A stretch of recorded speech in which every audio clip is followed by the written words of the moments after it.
వాళ్ళ ఫాదర్ని మదర్ని బాగా ఏడిపించి ప్రతిమాలి సతాయించి అంటే బ్లాక్మెయిల్ చేసి బండి కొనేస్తారు. కొన్న వాళ్ళందరూ కరెక్ట్గా ఉంటున్నారా? Hello Sultan. And number 3, violation of traffic rule. అంటే రెడ్ లైట్ జంప్ చేయాలి, హై స్పీడ్లో అనవసరంగా వెళ్తే. 1000 రూపాయలు కూడా చాలా వాల్యుబుల్, అవునా కాదు? 1000 రూపాయలు, 500 రూపాయలు చాలా వాల్యుబుల్.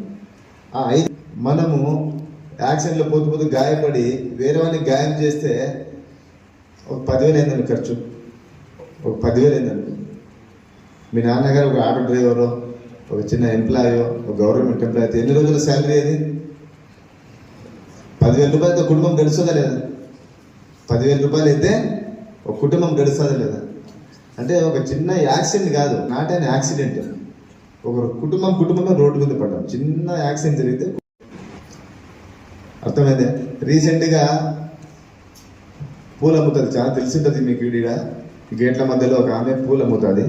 ఆమెకి ఒక కొడుకు, వాడు సమ్ కాలేజీలో చదువుతున్నాడు. పేరు వద్దు మళ్ళీ, ఎందుకంటే మీరు చాలా ఇంటెలిజెంట్, తక్కని క్యాచెస్ వాళ్ళ పేరు అని చెప్పినా చెప్తారు మీరంతా. కాబట్టి అబ్బాయి ఇంటర్మీడియట్ సెకండ్ ఇయర్ చదువుతున్నాడు. వాళ్ళ అమ్మని ఇంకా పూలు కుట్టే ఆమెకి ఎవరు లేరు, వాళ్ళ అమ్మ ఒక్కతే, ఇంకా నాన్న కూడా లేడు, వాడు ఒక్కడే కొడుకు. వాడు ఏడ్చి అది ఏం బైక్ అది, డబ్బాలో రాలేసి నడిచింటుంట టకటకటకటకట. ఏం బైక్ అది? KTM bike. కేటీఎం బైక్ ఎంతమ్మా? ఎంత? నియర్లీ 2 lakhs పెట్టి దాంట్లో అప్గ్రేడ్ మోడల్ తీసుకుని 2 lakhs పెట్టినాడు. వాడికి సార్ ఇందాక చెప్పినట్లు వాడికి కాలు అందదు, వాడు స్టాండ్ వేయలేడు. ఏమే స్టాండ్ కంటే టైర్ కంటే కొద్దిగా హైట్ ఉంటాడు వాడు, అంతే. కొడగలరు అట్లుంటాడు. సరే వాళ్ళమ్మ వాళ్ళకి ఇంకా బ్లాక్మెయిల్ చేసినాడు. వాళ్ళమ్మని బ్లాక్మెయిల్ చేసి బండి కొనిచ్చినాడు. వాళ్ళమ్మ నెలకి 10,000 రూపాయలు ఖర్చులు దక్కన 2,18,000, 19,000, 1,00,000 బైకు, 2,18,000 ఫైనాన్స్ తీసుకుని నెలలా కట్టాలి. వాడు ఇంకా తీసుకున్న వారానికే స్నేక్ కటింగ్ అంట. ఏమో స్నేక్ కటింగ్ అంటే ఎస్సీలు పోవడం, కొట్టుకుంటూ పోయి చిగురుమాన్పేట దగ్గర ఒక లేడీని కొట్టినాడు, ఒక లేడీని గుద్దినాడు. ఆమె ప్రెగ్నెంట్గా ఉంది, ఆమె చనిపోయింది స్పాట్లో. చాలా మందికి ఐడియా వచ్చింది, అది బహుశా చనిపోయింది. పోయింది అంటే అది సమస్య కాదు. ఆమెతో పాటు పక్కన పాప పోతుంటే పాప కూడా దెబ్బలు తగ్గింది. ఆమె ప్రెగ్నెంట్, ఆమె చనిపోయింది, లోపల బిడ్డ చనిపోయింది, పక్కన ఉన్న ఆ పాప కూడా గాయలేనాయి, తల్లికి లేదు ఇక ఏకంగా. ఆ పాప నువ్వు చూడాలా ఇప్పుడు? కొన్ని వీళ్ళమ్మని ఏమన్నా పీక తిని వాళ్ళ దగ్గర డబ్బులు తీసి గుంజుకొని వాళ్ళకి ఇచ్చి ఏమైనా ట్రీట్మెంట్ చేపిస్తామంటే ఈమె పరిస్థితి ఎట్టుంది? ఈమె పూలు అమ్ముకునేది.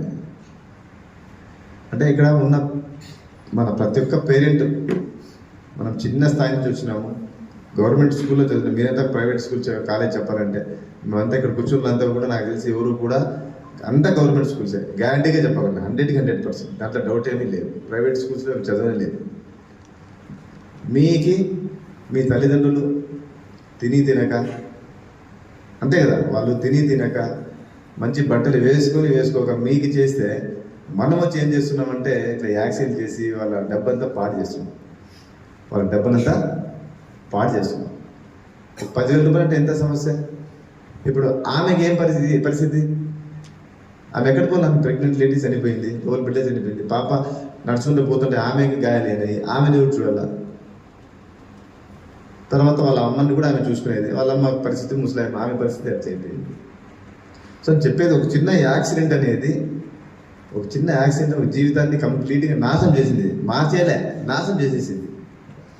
ఒక ఐడియా, అది క్యాప్షన్ వస్తుంది, బంధువులు కానీ, మీ నాన్న కానీ, చిన్నాన్న కానీ, మామ కానీ ఎవరో తాగి నడిపేవాళ్ళు ఉన్నారు, వాళ్ళకి కొద్దిగా చెప్తాము. అలాగే మీ కలీగ్ స్టూడెంట్స్ కానీ, మీ బంధువులు కానీ ఎక్కడన్నా ఫాస్ట్ డ్రైవింగ్ పోతుంటారు, డ్రైవింగ్ లైసెన్స్ సరిగా ఉండదు, అవకాశం ఉండే వాళ్ళని డ్రైవింగ్ తెచ్చుకుంటాము. ఇలా చేయడం వల్ల ఏమవుతుందంటే కొద్దిగా మనకి చాలా వరకు యాక్సిడెంట్స్ తగ్గడమే కాదు, మనం ఒక మంచి సొసైటీని బిల్డ్ చేయగలుగుతాం. ఏమైనా వస్తుంది? ఒకసారి చిన్న యాక్సిడెంట్ జరిగిన తర్వాత కాలు వచ్చి ఎరిగిందనుకో, వస్తుంది. ఛాన్స్ ఉంది. సబ్జెక్టులు ఫెయిల్ అయితే తెచ్చుకోవచ్చు. సబ్జెక్టులు ఫెయిల్ అయితే ఒక సంవత్సరం మొత్తం సబ్జెక్టులు డ్రాప్ చేసినప్పుడు నెక్స్ట్ ఇయర్ రాయొచ్చు. ఒక కాలు చేయి ఎరిగితే మళ్ళీ వచ్చే అవకాశం ఉందే అండి? లేదు. మన రీసెంట్గా మీరు వరకు నేను సాగుతున్నాను కాబట్టి అప్పటికప్పుడు ఆ తల్లిదండ్రులు కూడా మీకు అన్నం పెట్టినటువంటి విషయంలో 3 పూట్ల వాళ్ళు పెడితే 3 పూట్ల వాళ్ళకి తిండి పెట్టండి. వాళ్ళు ఎట్లా చూసుకుంటే మీరు అట్లే చూసుకోవాలి. అది ప్రామిస్. ఇది గవర్నమెంట్ నుంచి చెప్తున్నాం మేము. 25 ఏళ్ళు మీకు సాకి మీకు ఉద్యోగం వచ్చినప్పుడు మీరు ఏదో పెళ్లి చేసుకుని మనం బయటకు పోయి తల్లిదండ్రులు పట్టించుకోకుండా ఉంటే కఠినమైన శిక్షలు ఉన్నాయి. కాబట్టి 25 ఏళ్ళు మీరు చూసుకుంటే మీ తల్లిదండ్రులు కూడా 25 ఏళ్ళు చూసుకుంటే అప్పుడు వాళ్ళకి 50 ఏళ్ళు వస్తాయి, 60 ఏళ్ళు వస్తాయి. 25 ఇయర్స్ మీకు చూసుకున్నారు, వాళ్ళకి ఆల్రెడీ 20 ఇయర్స్ ఉంటాయి. 45 ఇయర్స్ అయింటది. మీకు ఉద్యోగం వచ్చినప్పుడు వాళ్ళకి 50 ఏళ్ళు ఉంటాయి. మీరు ఒక 25 ఏళ్ళు చూసుకుంటే కనుక 75 ఇయర్స్ వాళ్ళకి చూసుకున్న వాళ్ళు అవుతారు. వాళ్ళు ఆల్రెడీ ఓల్డ్ ఏజ్ కాబట్టి మీరు ఖచ్చితంగా అన్నం పెట్టాల్సిందే 3 పూట్ల. ఎందుకు? మీకు అన్నం పెట్టినందుకు బాకీకే బాకీ. ఈరోజు నేను రూపాయి ఇస్తా, తిరిగి నాకు రూపాయి ఇవ్వాల్సిందే నేను బాగుపడినాక. మీకు ఏదైనా చదువు విషయంలో ఏదైనా ప్రాబ్లం ఉంటే కనుక మీకు లోన్స్ కానీ ఏదైనా ఉంటే కనుక మా మున్సిపల్ ఆఫీస్కి రండి, మేము సపోర్ట్ చేస్తాం. మీకు ఫైనాన్స్ గా మీకు వీక్ ఉన్నట్లయితే కనుక బ్యాంకర్స్ చెప్పి మీకు లోన్ ఇప్పిస్తాం. మీరు చదువు ఎంతకైనా చదవండి. ఆల్ ఆఫీసర్స్ మేము మీకు ఎంకరేజ్ చేస్తాం. చదువుకుంటామంటే నంబర్ 1 ఫస్ట్ క్లాస్ రావాలి. డోన్ మున్సిపాలిటీ డోన్ అర్బన్ లో ఒక మెరసాలి. మొత్తం 10th క్లాస్ కానీ ఇంటర్మీడియట్ కానీ డిగ్రీ కానీ ఎవరు ఏమున్నా ఈ వీడియో చూసిన వాళ్ళు ఇదే వాళ్ళకి చెప్పేది. మేము డోన్ లో నివసిస్తున్నందుకు మీరు సాధించి మేము పాస్ అయినాం సార్ 100%. మా స్కూల్ సుధా స్కూల్ 100% ఉంటుంది. 100% అమ్మాయిని పాస్ అవుతారు, మీరు కూడా పాస్ కావాలి.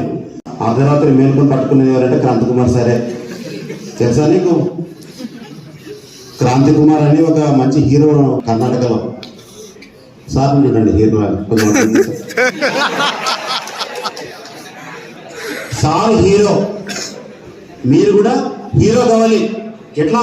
బాగా చదువుకొని ఉద్యోగం తీసుకొని మంచి బండి కొనుక్కొని లైసెన్స్ తీసుకొని రైట్ గా రోడ్డు మీద నడిచినప్పుడే మీరు హీరో. అర్థమవుతుందా? ఒక పిల్లవాళ్ళు కొంతమంది ఉన్నారు ఈ మధ్య కాలంలో హీరో కమ్మంటే వాళ్ళు చనిపోయి హీరో అయినారు. అది ఎలా చెప్తాను నేను. ఎక్కడ కొట్టినాడు? మా చెట్టును కొట్టేసినాడు. ఏది? మేము మంచిగా చెట్టు బాగుందా మంచి గాలి ఉండాలని బ్రిడ్జి మీద షోకేస్ నాకు ఒక పెట్టినాం. దాన్ని కొట్టినాడు. కొట్టి పిక్చర్ అయిపోయింది. ఏం తెలుసా? రూల్స్ ఫాలో కాలేదు అతను. మున్సిపాలిటీకి రాలేదు, ఆర్టీఓ చెప్తే వినలేదు, వాళ్ళ నాయన చెప్పినాడు, వాళ్ళ అమ్మ చెప్పింది. బండి ఒక వారం రోజులు ఉపాసం ఉండి ఏడ్చి, చిన్న పిల్లోడు ఎట్లా ఏడ్చాడు కింద పడి. బండి ఇప్పాను వాళ్ళ అమ్మ అంటే వాళ్ళ నాయన అంటే డబ్బులు లేవు నాయన మన దగ్గర ఎట్లా అంటే నువ్వు ఇప్పిస్తావా? వాళ్ళ అమ్మ చెప్పింది.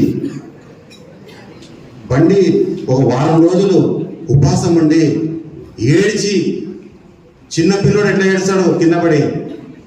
బండి ఇప్పాను వాళ్ళ అమ్మ అంటే వాళ్ళ నాయన అంటే డబ్బులు లేవు నాయన మన దగ్గర ఎట్లా అంటే నువ్వు ఇప్పిస్తావా లేదా? మీరందరూ పండ్లు కొనుక్కున్నా ఫాస్ట్గా పోయినా నన్ను చూసింది కానీ కట్ కొట్టేసాడు. కట్ కొడితే హీరో అయిపోతావు. హీరో అవుతావా జీరో అవుతావా? జీరో అవుతాడు చనిపోయి. రియల్ జీవితంలో యాక్షన్ చేసి కట్టుబెట్టి ఎవరైతారో మేము ఓటు పీపులు. నేను పోతుంటాను, నాకు బండి నిన్న కన్ను కనపడవు. మీరు బిల్లులు చేసి పని ఏంటంటే నాకు ఈ డ్రోన్ చూసిన పిల్లల కోసం పండ్లు కొనుక్కోవడానికి ఎదురు. నువ్వేం చేస్తావు? వచ్చి ఆర్టీసీ బస్సు కట్టుబెట్టి మళ్ళీ అట్లా పోతావు.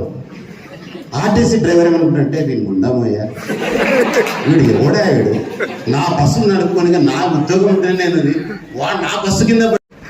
అర్థమైందా? నువ్వు పోతావు, ఇతని ఉద్యోగం పోతుంది. అల్టిమేట్ గా జైలు శిక్ష ఎవరు పడుతుంది? మాకందరికి పడుతుంది నాయన. మీరు చేసే పనికి కమిషనర్గా నాకు ఒక శిక్ష పడుతుంది. ఆర్టీఓ సార్కి నువ్వు చెప్పలేదా, ట్రైనింగ్ ఇవ్వలేదా, వీళ్ళకి ఎప్పుడైనా ఒకసారి అని చెప్పినావా? వీళ్ళకు ఎన్నిసార్లు చెప్పినావు? చెప్పింటే స్కూల్ నుంచి పిలుచుకొచ్చి వాళ్ళు టీచర్లు చెప్పినారా? ఇదంతా ఆడవాళ్ళు ఎందుకు యాక్సిడెంట్ కావడం లేదు? నాకెందుకు అవుతుంది? మగపిల్లలకే మాకెందుకు అవుతుంది? నీ దురుసుతనం, నీవు తల్లిదండ్రుల పట్ల నువ్వు చూపించే ఇంట్రెస్ట్ అనేది లేదు నీకు. నాకు బండి కొని నువ్వు ఏమన్నా అయిపో, నాకు బండి కొనిస్తే నేను పోయి ఆడ ఇంకనే ఆ బ్రిడ్జి నుంచి రైలు మీద దూకాను. స్టంట్స్ నీకంటే బాగా స్టంట్స్ చేస్తున్నారు లేడీస్. వాళ్ళ దగ్గర నేర్చుకోండి మీరు, ఎట్లా బండి నడపాలా, ఎట్లా యాక్సిడెంట్ కాకూడదని. అర్థమైందా మీకు? నీ భాషలోనే చెప్తున్నాను నేను నా యాక్ట్ ఉంది. నేను నీకు నువ్వు లైసెన్స్ లేకుంటే నీకు జైలు వేస్తా, మీకు కౌన్సిలింగ్ ఇస్తాం, మీ ఫాదర్ మదర్కి లోపల ఇస్తామని చెప్పేది అది వేరే సార్ చెప్తాడు. అది ఏం జరిగినా కూడా నీవు హీరో కావాలంటే సార్ని చూడు, సార్ ఫోటో పట్టుకోవాలంటే చూసుకో. ఆయనలాగా ఉద్యోగం తెచ్చుకోవాలని చెప్పి ఈ రోజే నువ్వు దృఢనిశ్చయంతో ఐ విల్ బికమ్ ఆర్టీఓ అని చెప్పి ఇట్లా రాసుకో ఆ అద్దం మీద. నువ్వు రోజు స్నానం చేసి కూమ్ చేసుకుంటున్నావు కదా, దాని మీద రాసుకో నువ్వేం కావాలనుకుంటున్నావు. ఒక కమిషనర్ కావాలనుకుంటున్నావా? నీవు హీరో కావాలంటే సార్ని చూడు, సార్ ఫోటో పట్టుకోవాలంటే చూసుకో. ఆయనలాగా ఉద్యోగం తెచ్చుకోవాలని చెప్పి ఈ రోజే నువ్వు దృఢనిశ్చయంతో ఐ విల్ బికమ్ ఆర్టీఓ అని చెప్పి ఇట్లా రాసుకో ఆ అద్దం మీద.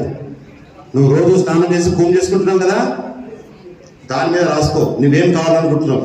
ఒక కమిషనర్ కావాలనుకుంటున్నావా? ఒక బిజినెస్ మ్యాన్ కావాలనుకుంటున్నావా? నీ జీవితంలో ఏం కావాలనుకుంటున్నావు? ఒక పోలీస్ ఆఫీసర్ కావాలనుకుంటున్నావా? ఒక ఐపీఎస్ ఆఫీసర్ కావాలనుకుంటున్నావా? ఒక డాక్టర్ కావాలనుకుంటున్నావా? ఒక యాక్టర్ కావాలనుకుంటున్నావా? లేదా ఏమీ లేకుండా నేను నా జీవితంలో ఏమీ లేదని చెప్పి రోడ్డు మీద భిక్షాటనకు కోరుకుంటున్నావా? ఏది కావాలని నువ్వు కోరుకో. ఈ రోజు డిసైడ్ గా నీ జీవిత లక్ష్యం అనేది నువ్వు తెలుసుకో. ఏ క్లాస్ అయినా కానీ ఏదైనా కానీ నీకు మీ తల్లిదండ్రులు పెట్టే అన్నము చిన్నప్పటి నుంచి నీకు ఒక 25 సంవత్సరాల వరకు నీకు ఉద్యోగం వచ్చేంత వరకు నీకు సాగుతున్నాను కాబట్టి అప్పటికప్పుడు ఆ తల్లిదండ్రులకు కూడా మీరు మీకు అన్నం పెట్టినటువంటి విషయంలో 3 పూట్ల వాళ్ళు పెడితే 3 పూట్ల వాళ్ళకి తిండి పెట్టండి. వాళ్ళు ఎట్లా చూసుకుంటే మీరు అట్లే చూసుకోవాలి. అది ప్రామిస్. ఇది గవర్నమెంట్ నుంచి చెప్తున్నాం మేము. 25 ఏళ్ళు మీకు సాకి మీకు ఉద్యోగం వచ్చినప్పుడు మీరు ఏదో పెళ్లి చేసుకుని మనం బయటకు పోయి తల్లిదండ్రులు పట్టించుకోకుండా ఉంటే కఠినమైన శిక్షలు ఉన్నాయి. కాబట్టి 25 ఏళ్ళు మీరు చూసుకుంటే మీ తల్లిదండ్రులు కూడా 25 ఏళ్ళు చూసుకుంటే అప్పుడు వాళ్ళకి 50 ఏళ్ళు వస్తాయి, 60 ఏళ్ళు వస్తాయి. 25 ఇయర్స్ మీకు చూసుకున్నారు, వాళ్ళకి ఆల్రెడీ 20 ఇయర్స్ ఉంటాయి. 45 ఇయర్స్ అయింటది. మీకు ఉద్యోగం వచ్చినప్పుడు వాళ్ళకి 50 ఏళ్ళు ఉంటాయి. మీరు ఒక 20 ఏళ్ళు చూసుకుంటే కనుక 75 ఇయర్స్ వాళ్ళకి చూసుకున్న వాళ్ళు అవుతారు. వాళ్ళు ఆల్రెడీ ఓల్డ్ ఏజ్ కాబట్టి మీరు ఖచ్చితంగా అన్నం పెట్టాల్సిందే 3 పూట్ల. ఎందుకు? మీకు అన్నం పెట్టినందుకు బాకీకి బాకీ. ఈరోజు నేను రూపాయి ఇస్తా, తిరిగి నాకు రూపాయి ఇవ్వాల్సింది నేను బాగుపడినాక. మీకు ఏదైనా చదువు విషయంలో ఏదైనా ప్రాబ్లం ఉంటే కనుక మీకు లోన్స్ కానీ ఏదైనా ఉంటే కూడా మా మున్సిపల్ ఆఫీస్కి రండి, మేము సపోర్ట్ చేస్తాం. మీకు ఫైనాన్స్ గా మీరు వీక్ ఉన్నట్లయితే కనుక బ్యాంకర్స్ చెప్పి మీకు లోన్ ఇప్పిస్తాం. మీరు చదువు ఎంతకైనా చదవండి, ఆల్ ఆఫీసర్స్ మేము మీకు ఎంకరేజ్ చేస్తాం. నంబర్ 1 ఫస్ట్ క్లాస్ రావాలి. డోన్ మున్సిపాలిటీ డోన్ అర్బన్ లో ఒక మెరసాలి. మొత్తం 10th క్లాస్ కానీ ఇంటర్మీడియట్ కానీ డిగ్రీ కానీ ఎవరు ఏమున్నా ఈ వీడియో చూసిన వాళ్ళు ఇదే వాళ్ళకి చెప్పేది. మేము డోన్లో నివసిస్తున్నందుకు మీరు సాధించి మేము పాస్ అయినాం సార్ 100%. మా స్కూల్ సుధా స్కూల్ 100% ఉంటుంది. 100% అమ్మాయిని పాస్ అవుతారు, మీరు కూడా పాస్ కావాలి. ఫెయిల్